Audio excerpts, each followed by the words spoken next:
الحمد لله وكفى وسلام على عباده الذين اصطفى أما بعد فأعوذ بالله من الشيطان الرجيم بسم الله الرحمن الرحيم وأذن في الناس بالحج يأتوك رجالا وعلى كل ضامر يأتين من كل فج عميق عن عبد الله بن عمر رضي الله تعالى قال رسول الله صلى الله عليه وسلم قال أخذ رسول الله صلى الله عليه وسلم بمنكبي فقال كن في الدنيا كأنك غريب أو عابر سبيل. وقال ابن عمر رضي الله تعالى عنهما يقول إذا أمسيت فلا تنتظر الصباح وإذا أصبحت فلا تنتظر المساء وخذ من صحتك لمرضك ومن حياتك لموتك أو كما قال النبي عليه الصلاة والسلام. اللهم صل على محمد وعلى آل محمد كما صليت على إبراهيم وعلى آل إبراهيم إنك حميد مجيد.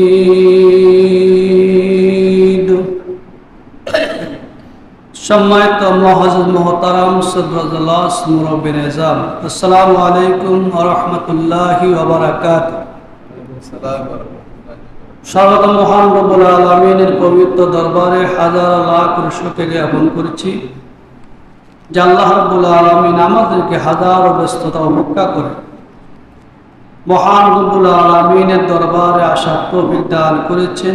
এই জন্য আমরা সকলে অন্তরস্থল থেকে প্রভুর দরবারে শুকরিয়া জ্ঞাপন করি আলহামদুলিল্লাহ।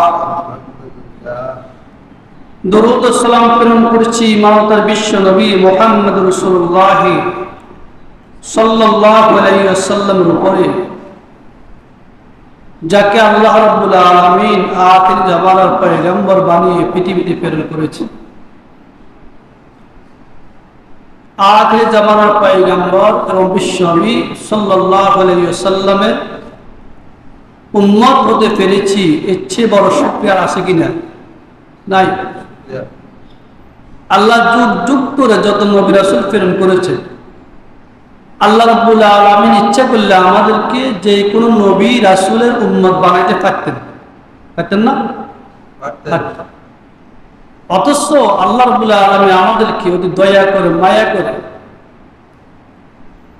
আল্লাহ রাব্বুল আলামিন আমাদেরকে শেষ নবীর উম্মত বানিয়ে পৃথিবীতে প্রেরণ করেছেন। এর চেয়ে বড় শুকরিয়া আর কিছু হইতে পারে না। এই কথা কেন বললাম? আমরা তো বুঝি না, কিন্তু বিশ্বনবী মুহাম্মদ রাসূলুল্লাহ সাল্লাল্লাহু আলাইহি ওয়াসাল্লাম যত বড়, তিনার উম্মতের মূল্য তত বড়। বিশ্বনবী যেরকম সমগ্র পৃথিবীর জন্য রহমত, সমগ্র পৃথিবীর জন্য পথ প্রদর্শক, সমগ্র পৃথিবীর জন্য দাওয়াতি মিশন নিয়ে পৃথিবীতে এসেছেন, বিশ্বনবী মুহাম্মদ রাসূলুল্লাহ সাল্লাল্লাহু আলাইহি ওয়াসাল্লামের ইন্তেকালের পরে কিয়ামত পর্যন্ত বিশ্বনবীর এই উম্মতরা কি সমগ্র পৃথিবীতে দাওয়াতি মিশন জারি করবে। সুবহানাল্লাহ। দাওয়াতি কাজ ইসলামের কাজ, দ্বীনের কাজ, পরকালের সুখ শান্তির ব্যাপারে আল্লাহ রাব্বুল আলামিনের নবী মুহাম্মদ রাসূলুল্লাহ সাল্লাল্লাহু আলাইহি ওয়াসাল্লামের উম্মতরা মানুষের কাছে প্রচারণা করবেন। এই দিকে আল্লাহ রাব্বুল আলামিন আমাদেরকে শ্রেষ্ঠ জাতি হিসেবে তৈরি করেছেন। কারণ মুহাম্মদ রাসূলুল্লাহ সাল্লাল্লাহু আলাইহি ওয়াসাল্লাম রহমতের নবী, দয়ার নবী, যোগ সেরা নবী। নবী মুহাম্মদ রাসূলুল্লাহ সাল্লাল্লাহু আলাইহি ওয়াসাল্লাম পৃথিবীতে সবার পরে এসেছেন, কিন্তু কাল কিয়ামতের ময়দানে সবার আগে বিশ্বনবী মুহাম্মদ রাসূলুল্লাহ সাল্লাল্লাহু আলাইহি ওয়াসাল্লামের হিসাব নিকাশ ফয়সালা করবেন আল্লাহ পাক। কারণ 50,000 বছর পর্যন্ত হাসর ময়দান অবস্থান করতে হবে, তামার জমিন হবে, সূর্য এক সূর্য 12 সূর্যের তাপ দিবে, মাথার উপরে আসবে, কেউ সাঁতার কাটবে, কারো এক গিরা হবে, কারো মাজা পরিমাণ হবে, কারো বুক পরিমাণ হবে, ফুটন্ত পানির উপরে সাঁতার কাটবে। এই শাস্তি, এই কষ্ট উম্মত সাহায্য করতে পারবে না, হাসরবাসীরা সাহায্য করতে পারবে না। এই জন্য আল্লাহর কাছে ফরিয়াদ করবে, রাব্বুল আলামিন আমাদের হিসাব নিকাশ নিয়ে আমাদেরকে এই হাসরের ময়দান থেকে বিদায় করেন। যারা জাহান্নামী জাহান্নামের ফয়সালা করেন, যারা জান্নাতি তারা জান্নাতের ফয়সালা করে। কিন্তু হাসরের ময়দান সেটার ভয়াবহ পরিস্থিতি, কবর সেই জাহান্নাম হবে, সেই কথা মানুষ ভুলে যাবে, যাবে কিনা? ভুলে যাবে। এই জন্য জাহান্নামের আযাবের কথা ভুলে যাবে হাসর ময়দানে আযাবের অবস্থা দেখে। তো সেই দিন আল্লাহ রাব্বুল আলামিন বিশ্বনবী মুহাম্মদ রাসূলুল্লাহ সাল্লাল্লাহু আলাইহি ওয়াসাল্লাম উম্মতের হিসাব নিকাশ আগে নেবেন।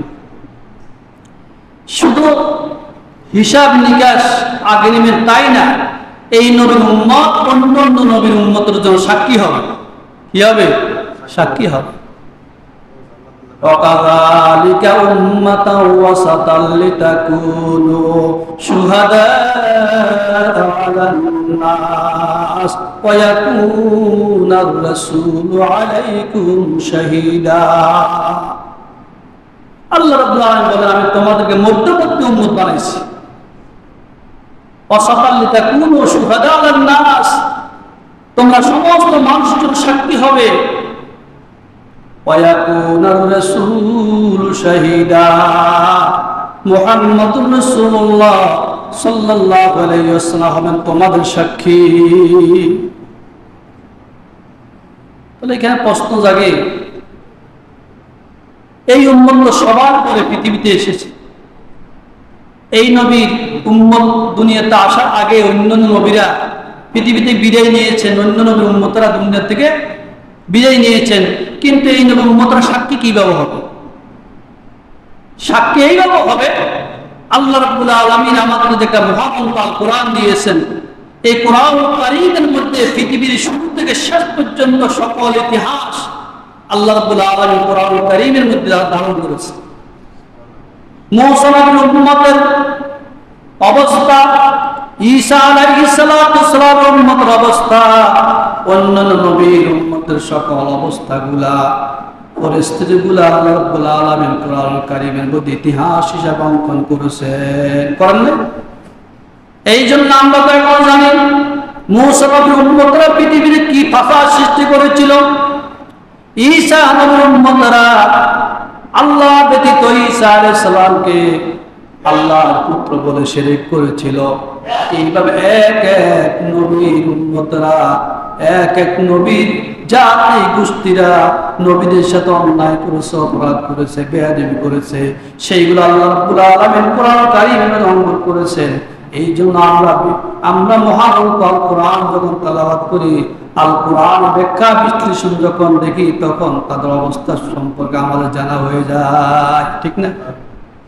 এই জন্য সাক্ষী দিবে সম্মানিত হাজিরিন, পূর্বের জুমায় আমি হজ সম্পর্কে আলোচনা করেছিলাম, খানা কাবার ভিত্তি সম্পর্কে আলোচনা করেছিলাম, যে হজ্জে বাইতুল্লাহতে আমরা হজ করি, এই বাইতুল্লাহ যে আল্লাহ রাব্বুল আলামিন তৈরি করেছেন, সাইয়্যিদনা ইব্রাহিম আলাইহিস সালাতু সালামের হাতে খানা কাবা নির্মাণ করেছেন।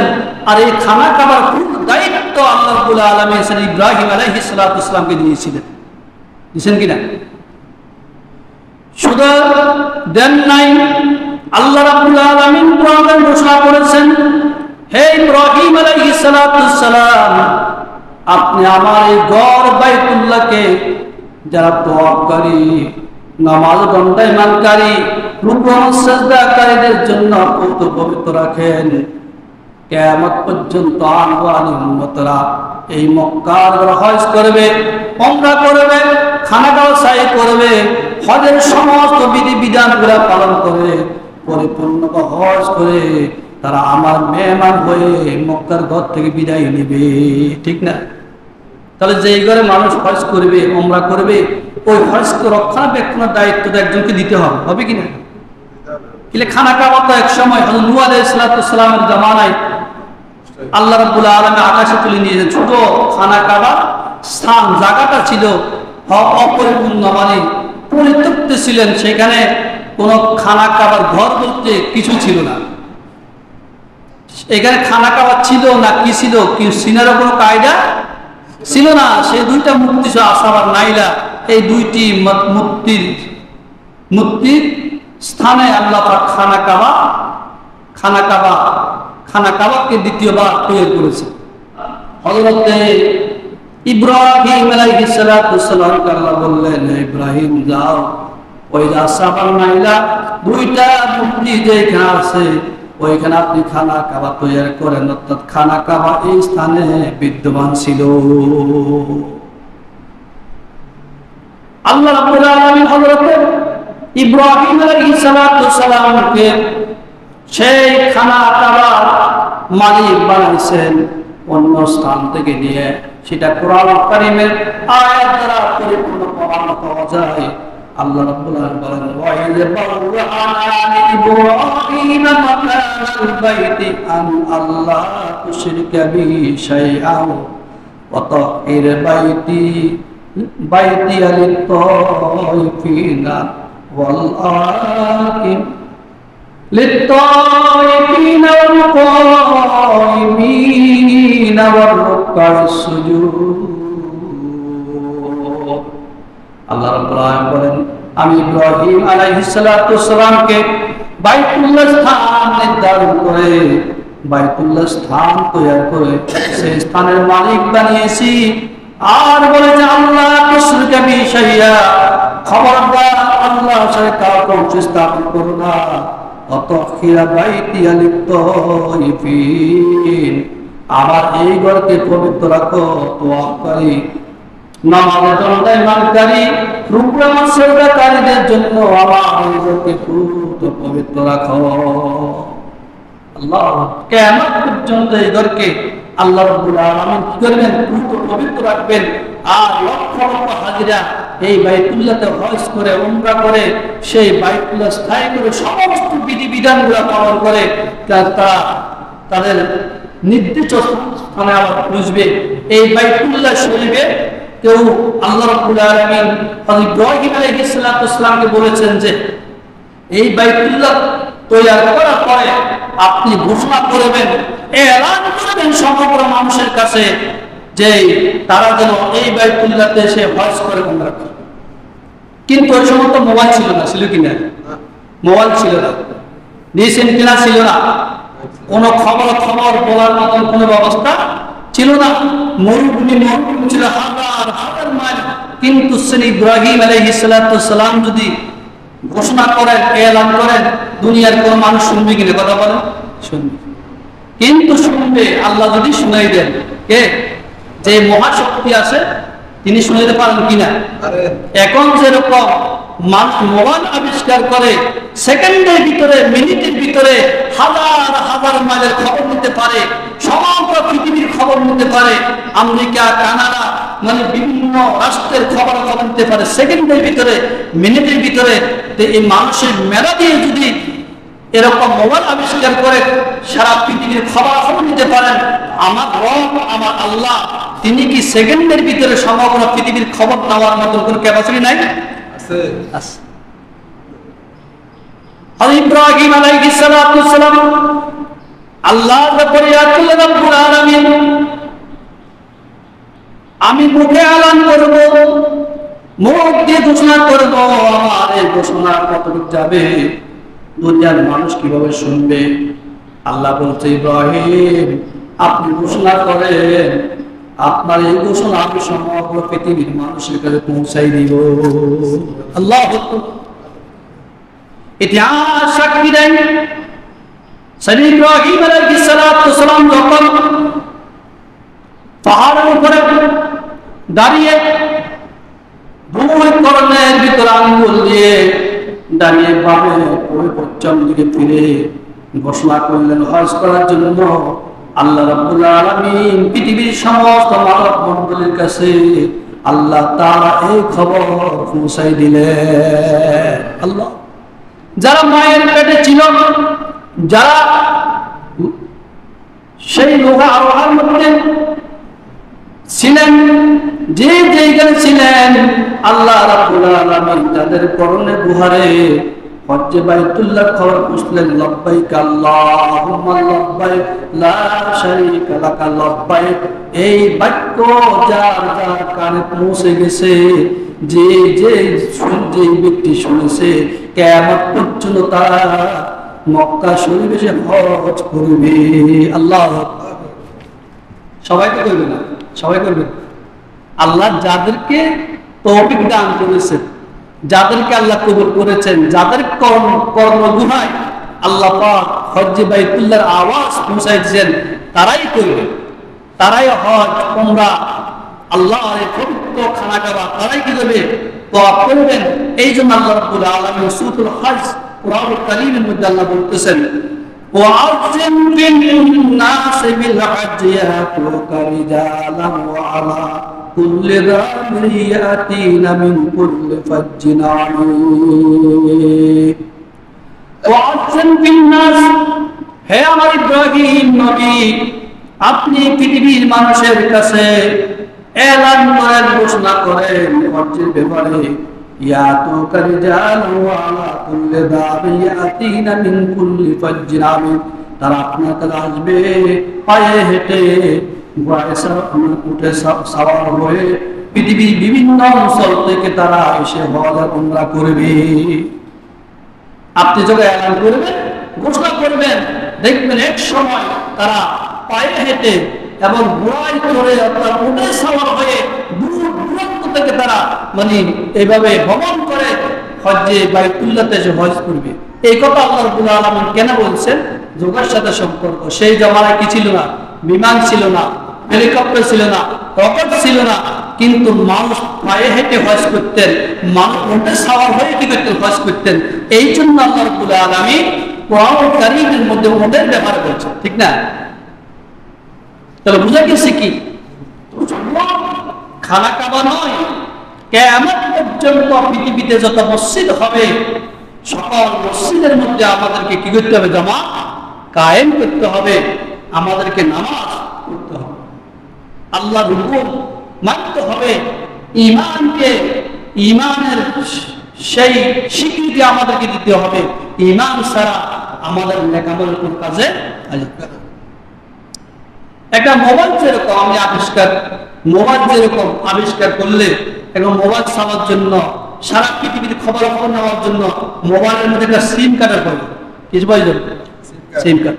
সিম কার্ড না থাকলে এই মোবাইলে যে দেখা হয় দেওয়ার কোনো মূল্য আছে কিনা? নাই। সিম কার্ড না থাকে এই মোবাইলের যে দেখো, এই দেখার কোনো কিনা মূল্য নাই। আর সিম কার্ড আছে, নেটওয়ার্ক নাই, চলবে কিনা? চলবে না। এই জন্য মোবাইল যারা আবিষ্কার করা হয়েছে, মোবাইলের মাধ্যমে যদি পৃথিবীর খবর হয়, একটা সিম কার্ড লাগবে। কি লাগবে? সিম কার্ড লাগবে। ওই সিম কার্ড না হলে নেট করা যাবে না, আর নেট না থাকলে পৃথিবীর কোনো খোঁজ খবর নেওয়া যাবে না। যাবে কিনা? যাবে না। সুতরাং একজন মানুষ আছে, তার দেহ আছে, এই দেহের জন্য কোনো কাজ হবে না যতক্ষণ পর্যন্ত দেহের ভিতরে ঈমান না থাকবে। ওই দেহের ভিতরে রূহ না থাকবে, আর রূহের মধ্যে ওই রূহের যদি ঈমান না থাকে, আল্লাহ রাসূলের বিশ্বাস স্থাপন না করে, পরকালের বিশ্বাস না করে, তবে তার এই রূহের কোনো কাজ হবে না, সে জাহান্নামী হতে হবে কিনা?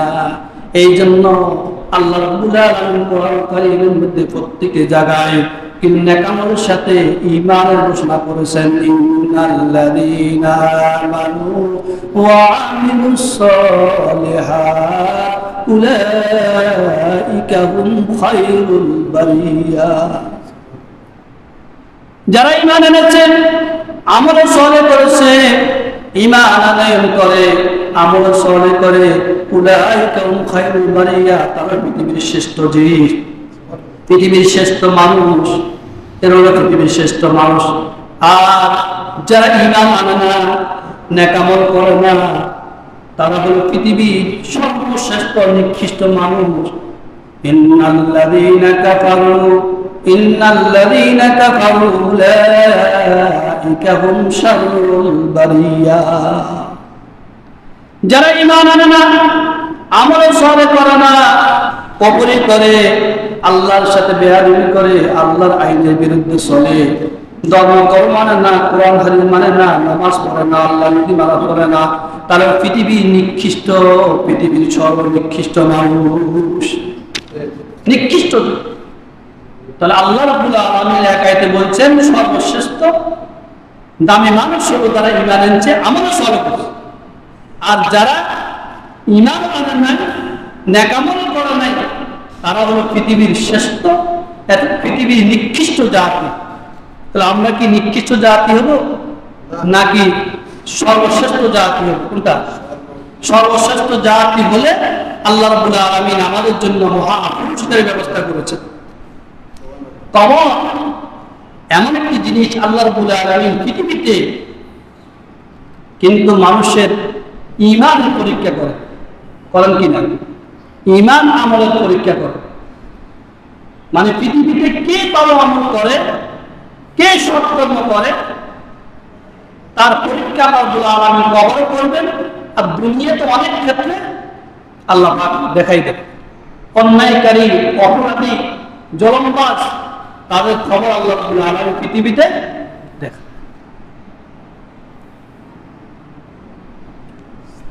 আল্লাহ রাসূলের একজন সাহাবী আব্দুল্লাহ ইবনে ওমর রাদিয়াল্লাহু তাআলা আনহু, তিনি বলেছেন, আবার পৃথিবীর সর্বশ্রেষ্ঠ ওলি, আল্লাহর ওলিদের মধ্যে একজন ওলি হযরত আব্দুল্লাহ বিন হযরতে আওয়াম বিন আব্দুল্লাহ বারজালি রাহমাতুল্লাহ আলাইহি। বারজালি রাহমাতুল্লাহ আলাইহি বলতেছেন, আমার একজন প্রতিবেশীর একটা ঘটনা, তিনার আমলের একজন প্রতিবেশী, যে দুনিয়াতে অন্যায় করলে, অপরাধ করলে কবর কি হবে, শাস্তি হবে, তিনি সরাসরি দেখেছেন। হযরতে আওয়াম বিন আব্দুল্লাহ বারজালি রাহমাতুল্লাহ আলাইহি বলেন, আমার একজন প্রতিবেশী ইন্তেকাল করলেন, একজন প্রতিবেশী মৃত্যুবরণ করলেন। তাকে কবর দেওয়ার জন্য কবর খনন করে কবর খুললেন। কবর খনন করার সময় একটা বিড়াল তার কবরে চলে আসলে, কবর খননকারীরা বহু চেষ্টা করলেন এই বিড়ালকে মারার জন্য, বিড়ালকে সেই কারণে দুর্বৃত্ত করার জন্য চেষ্টা করলেন, কিন্তু বিড়াল যায় না। এমনকি কবর খননকারীরা বিড়ালকে মাথার উপরে কোদাল দিয়ে আক্রমণ করলেন, এরপর বিড়ালটি সেইখানে যায় না। নিরুপায় হয়ে সেই কবর বাদ দিয়ে দ্বিতীয় আরেকটি কবর খনন করলেন। সেই কবরের মধ্যে ওই বিড়ালটি সেই কবর আসলেন। আসার পরে ওই কবর খননকারীরা ওই বিড়ালকে বহু প্রকার তাড়াইতে চাইলেন, কিন্তু কোন প্রকারে বিড়ালকে দৌড়াইতে পারে না। নিরুপায় হয়ে 3 নম্বর কবর, দ্বিতীয় আরেকটি কবর খনন করলেন। কবর খনন করা পরিপূর্ণ হলো। পরিপূর্ণ হওয়ার পরে সেই বিড়ালটি ওই মৃত ব্যক্তির কবরে উপস্থিত হয়ে গেল। কিন্তু কবর খননকারীরা ওই বিড়ালটিকে বহু প্রকারে তাড়াইতে চাইলেন, সেইখানে রইতে চাইলেন, কখনো ওই বিড়ালকে তাড়াইতে পারে না। শেষ নিরুপায় হয়ে সেই কবরে ওই মৃত ব্যক্তিকে দাফন করলেন। দাফন করার পরে কবর থেকে বিকট একটা আওয়াজ বাইর হলো, মনে হয় যেন ওই কবরবাসী হাড্ডিকে চুরমার করে ভাঙতেছে।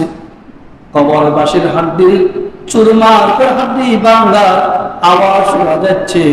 তখন কবর খননকারীরা ওই মৃত ব্যক্তির স্ত্রীর কাছে গেলেন, তাকে প্রশ্ন করলেন, তোমার স্বামী দুনিয়াতে কি এমন করেছে যেই কারণ তোমার স্বামীর কবর আযাব হতেছে? ওই মহিলাটি বলল, শুনেন, আমার স্বামী জীবনে কোনোদিন ফরজ গোসল করে না, ফরজ গোসল করে নাই। ও দুনিয়ার মুসলমান, শুনিয়ে রাখেন, একজন মুসলমান একজন ইমানদার হতে পারে, সেই ফরজ গোসল না করার কারণে, একটি ফরজকে লঙ্ঘন করার কারণে, একটি ফরজ ছেড়ে দেওয়ার কারণে তার কবরের মধ্যে এরকম আযাব, ভয়ঙ্কর আযাব হতে পারে। আর আমরা 5টা 10টা 15টা 20টা নয়, শত শত ফরজ করতেছি, তাহলে আমাদের কবরের কি অবস্থা হবে? নাউজুবিল্লাহ বলেন। কবর আযাব তো এই লোকের কবরে বিড়ালের শুরুতে যেই বিড়ালটি আসলেন, আসলে সেটা বিড়াল না, বিড়াল নেই, সেই বিড়াল না, সেই কবর আযাব বিড়ালের শুরুতে আসলেন। যারা কবর খনন করে তাদেরকে দেখাই দিলেন, তাদেরকে দেখিয়ে দিলেন যে দুনিয়াতে যদি তোমরা ঈমান আনয়ন না করো, আমল সলে না করো, নামাজ না পড়ো, রোজা না রাখো, হজ না করো, যাকাত না দাও, আল্লাহর বিধিবিধান যদি পালন না করো, অপবিত্র থাকো, ফরজকে লঙ্ঘন করো, তোমাদের কবরের মধ্যে আল্লাহ তাআলা আযাবের ব্যবস্থা করবেন। নাউজুবিল্লাহ বলেন না, এই আযাবের ব্যবস্থা করবেন। এই জন্য আল্লাহ রাসূলের সাহাবী বলেছেন, আব্দুল্লাহ ওমর রাদিয়াল্লাহু তাআলা বলেছেন, তোমরা এমন ভাবে কবর, এমন ভাবে দুনিয়াতে থাকো, মনে হয় মুসাফির একজন ফকির। মুসাফির ফকির যেভাবে দুনিয়াতে বসবাস করে, একজন মুসাফির আর ফকির যেরকম চলাফেরা করে, একটা মুসাফির যদি নিজের গন্তব্যস্থান ছাড়ে, নিজের ঘর বাড়ি ছেড়ে যদি একটা ঘুরে যায়, সে তো মুসাফির। তো সেখানে কোনো স্বাধীনতা আছে কিনা? নাই, স্বাধীনতা নাই। কারো তার ঘর নাই, বাড়ি নাই, আত্মীয় নাই, স্মরণ নাই, সাধারণ কয়েকদিনের জন্য সেইভাবে অবস্থান করে। একজন পথিক যখন সে নিজের গন্তব্যস্থান থেকে, নিজের বাড়ি ঘর থেকে ঘুরে যায়, সে পথিক হিসেবে তাকে একটা গাছের নিচে ছায়া পদক নেয়, গাছের ভিতরে অবস্থান করে, বিভিন্ন হাতে অবস্থান করে, রাতে রাস্তায় শুয়ে থাকে। তার কোনো খাওয়ার ব্যবস্থা থাকে না, চলার ব্যবস্থা থাকে না, কোনো স্বাধীনতা থাকে না, কারণ সে একজন পথিক। আল্লাহ রাব্বুল আলামিন, আল্লাহ রাসূল মুহাম্মদ রাসূলুল্লাহ সাল্লাল্লাহু আলাইহি ওয়াসাল্লাম একজন মুমিনকে দুনিয়ার সেই মুসাফির পথিকের সাথে তুলনা করেছে। আল্লাহ, আমরা এই জন্য আল্লাহ রাসূলের সাহাবী হযরত ওমর রাদিয়াল্লাহু তাআলা আনহু বলেন, ওয়া আন ইবনে ওমর রাদিয়াল্লাহু তাআলা আনহুমা قال أخذ رسول الله صلى الله عليه وسلم بمنكبية قال كن في الدنيا كأنك غريب أو عابر سبيل। আল্লাহ রাসূলের সাহাবী হলেন ওমর ইবনে ওমর রাদিয়াল্লাহু তাআলা আনহু বলেন, একদিন বিশ্বনবী মুহাম্মদ সাল্লাল্লাহু আলাইহি ওয়াসাল্লাম আমার দুই কাঁধের উপর হাত দিয়ে বললেন, ওমর قال كن في الدنيا كأنك غريب أو عابر سبيل দুনিয়াতে এমনি ভাবে থাকো একদম মুসাফির বা পথিক অবস্থান করে। কি বলছেন? দুনিয়াতে এমনি ভাবে তুমি থাকো যে একজন মুসাফির বা একজন পথিক থাকে। তো একজন মুসাফির এবং পথিক যেভাবে থাকে এইভাবে যদি আমরা থাকি, আজকে আমাদের অর্থ সম্পদ, টাকা পয়সা, বিলাসিতা, কোটি কোটি, এই যে আলাদা জমিদার, এগুলোর কোনো মূল্য আছে কিনা? কথা বলেন, আছে? নাই। আজকে আমরা তো কে আলাদা, কে জমিদার, কেউ উচ্চ শিক্ষিত, কে আধা শিক্ষিত, কে জজ, কে ব্যারিস্টার, কে উকিল, মুক্তার, কে ধর্ম সম্পদের মালিক, জায়গার মালিক, কিন্তু সারা জীবন অর্থ সম্পদ জায়গা নিয়ে মারপিট, পিড়ারি, মারামারি চলে, অথচ নামাজ দিয়ে কোনো মারামারি চলে না। পরিবারের একজন লোক নামাজ পড়ে না, সে নামাজের ব্যাপারটা কোনো চিন্তা নাই। পরিবারে একজন লোক রোজা রাখে না, রমজান কারিমের রোজা, সেই ব্যাপারটা কোনো কিনা চিন্তা নাই, কেন রমজানের রোজা রাখে না। একজন মানুষের উপরে পরিবারের উপর হজ ফরজ হয়েছে, সে হজ করে না, কেন করে না তার কোনো চিন্তা নাই, কিন্তু অথচ জায়গা, জমি, অর্থ সম্পদ, টাকা নিয়ে মারা না। আসেনি? কথা বলেন, আছে। তাহলে আমি এই দুনিয়াতে আমার অর্থ, আমার টাকা, আমার পয়সা, আমার বিলাসিতাকে আমি মূল্যায়ন করলাম, অথচ পরকালকে মূল্যায়ন করলাম না। কত পরকাল ক্ষণস্থায়ী, ক্ষণস্থায়ী পরকাল, পরকাল চিরস্থায়ী, দুনিয়া ক্ষণস্থায়ী। এই দুনিয়া কি ক্ষণস্থায়ী? পরকাল চিরস্থায়ী। কারণ কবরে থাকতে বা হাজার হাজার বছর কবরে থাকতে হবে। একজন মানুষকে 40,000 বছর পর্যন্ত আলেম বর্গ থাকতে হবে। 1000 বছর, 40,000 বছর আলেম বর্গ থাকতে হবে। 30,000 বছর সংসার পালতে লাগবে। 50,000 বছর পর্যন্ত হাসন ময়দা অবস্থান করতে হবে। 1,20,000 বছর পথে পথে কেটে যাবে। এরপর হয়তো জান্নাত পাবে না জাহান্নাম পাবে। তাহলে আমি 60-70 হায়াতের জিন্দেগি নিয়ে আমার এত পেরেশান কেন? আপনার এই সম্পদ, আপনার এই টাকা, আপনার এই খুশি, আপনার এই জমি, আপনি যতদিন আজ ততদিন খেতে পারবেন। আপনি যখন চলে যাবেন, কে ভোগ করবে? আপনার ছেলে, আপনার মেয়ে, আপনার পরিবার, আপনার পরিজন, এরা ভোগ করবে। হয়তো আপনার নামও নিবেন, কি নিবে না? আপনার নাম নিবে না। আপনার কবরের পাশে দাঁড়িয়ে সূরা ফাতিহা পড়বে না, সূরা ইখলাস পাঠ করবে না, আপনার জন্য নামাজ পড়ে দোয়া করবে না, কখনো দোয়া করবে না, কিন্তু গালিগালাজ করবে। কি করবে? যদি জায়গা জমিন রাখি যান, বেদাত থাকে, ছেলে আপনি গালি দিবে একদিকে, মেয়ে আরেকদিকে গালি দিবে, পরিবার আরেকদিকে গালিগালাজ করবে। করবে কিনা? করবে।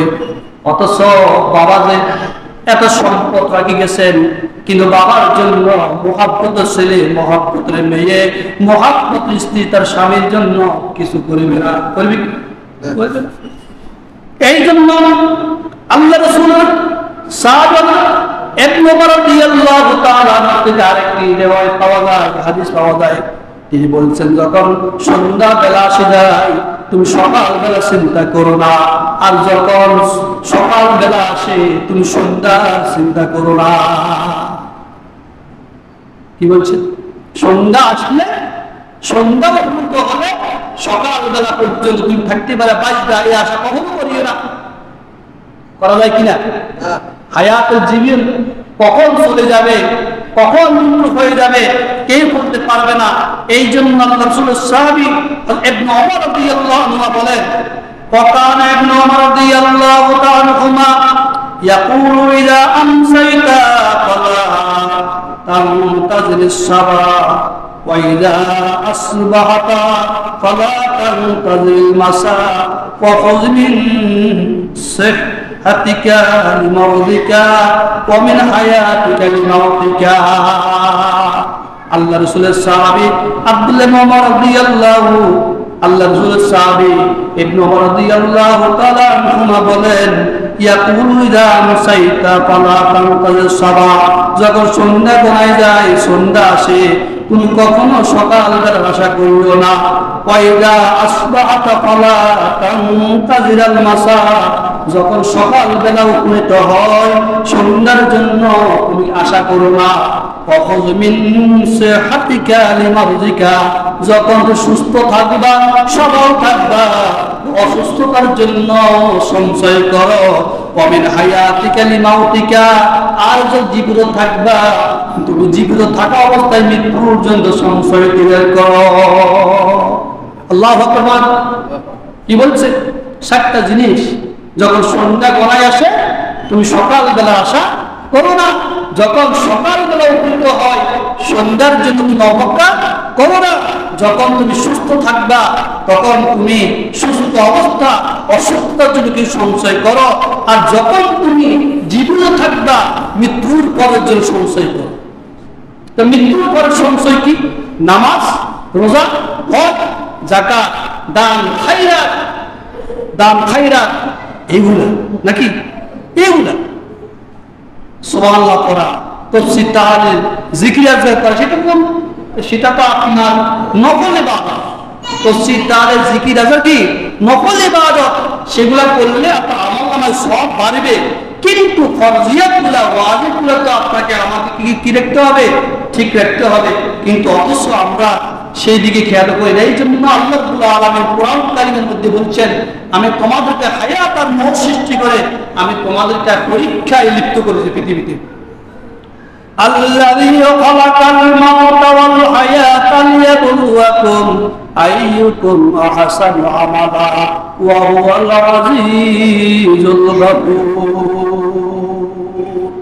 আল্লাহ বলেন, আল্লাযী খালাকাল মাউতা, আমি মৃত্যু সৃষ্টি করেছি, ওয়াল হায়াতা, জীবন সৃষ্টি করেছি। আর জীবন এবং মৃত্যুর মাঝে এমন একটি জীবন আমি আল্লাহ তোমাদেরকে দান করেছি। আইয়ুকুম আহসানু আমালা, সে অতি কোন ভাবে আমল করে। ওয়া হুয়াল আজিজুল গফুর, আল্লাহ তো ক্ষমাশীল, মেহেরবান, ঠিক না? তো হায়াত তো আল্লাহ সৃষ্টি করেছেন, মৃত্যু আল্লাহ সৃষ্টি করেছেন। হায়াত আর মৃত্যুর মাঝে একটা জীবন দান করেছে। সেই জীবন তো হলো পরীক্ষা। কি পরীক্ষা?